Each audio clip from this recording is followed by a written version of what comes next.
Попусти во сметките за струја за домакинствата кои сами ќе си ги читаат броилата и кои разумно ја трошат струјата. Ова е едно од барањата на Сдруженијето на инженери, за кое се дискутирало на тричасовниот состанок во Регулаторната комисија за енергетика кој се одржа пред Вадена. Председателот на РК Беслимовски во петокот кажа дека во моментов е подобро домакинствата да се едуцираат како самите да си ги читаат броилата отколку електродистрибуција да вложи милиони во кадар и опрема за да може да го прави тоа.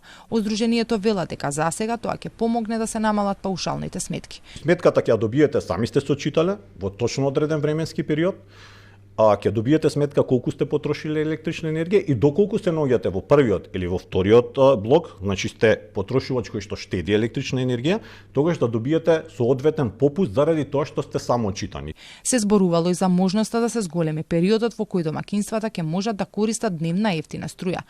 Сдруженијето сметаа дека простор за такво нешто има, без да се укинуваат или да има измени во оние часови на ефтина струја кои домакинствата сега ги имаат. Од 12 до 17 имаме ефтини часов на електрична енергија на самите берзи и тогаш да се разгледа можноста од сегашниот опсег да се прошири дали на дополнителен час или два и да се разгледа можноста дали може да се прошири како сабота дел од викенд термин за зголемување на ефтината тарифа.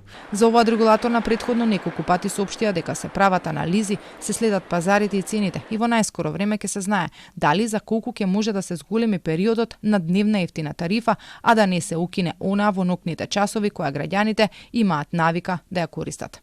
Инаку проблемите со паушалните сметки ескалираа зимава кога граѓаните добија повисоки фактури пошто регулаторна побара да се испорачаат нови. По ова побара и од електродистрибуција да направи пресметки колку би ги чинело месечното читање на броилата. Според анализата нивната почетна инвестиција би била околу 10 милиони евра за да обезбедат луѓе, возила, уреди за читање, опрема, а секоја наредна година за плати и одржување на опремата ќе трошат по 7 милиони евра.